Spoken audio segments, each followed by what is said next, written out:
Bunda az tok yo'qmi? Bor tok.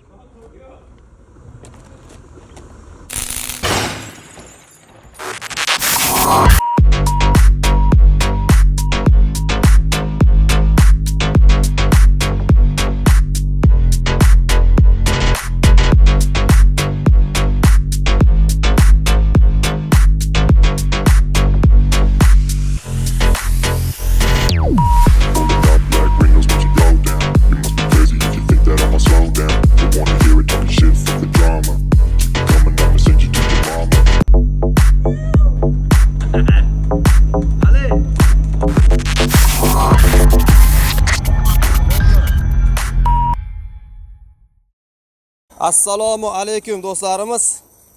Max Beton and maxsus temir qorblar ishlab chiqarish korxonamizda yangi bir mahsulotimiz bor.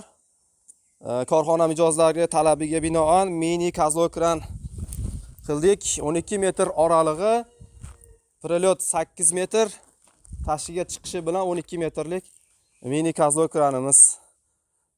Bu kazlokranimiz 2 tonna terferdi qo'ysa bo'ladi. Beton mahsulotlar ishlab chiqaruvchi korxonalar uchun juda ma'qul. Omborlar, qanaqadir skladlar, shularga qo'ysa bo'ladi. Bizning korxonamiz Vibrapress Kolsa Kolodis ishlagani uchun Vibrapresslar uchun deb imенно 8 metr oralig'ini qildik. Ikkita 1 metr bilan 1,5 metr yonma-yon qo'ysa, bir bilan 1,5 bemalol o'rnaydi. Bemalol mashq qatoriga quyadi, 3 qator, 4 qatordan quyadi. Mana bu joyga 2 metrdan tashqariga chiqib turibdi. Bu 2 metr sklad uchun.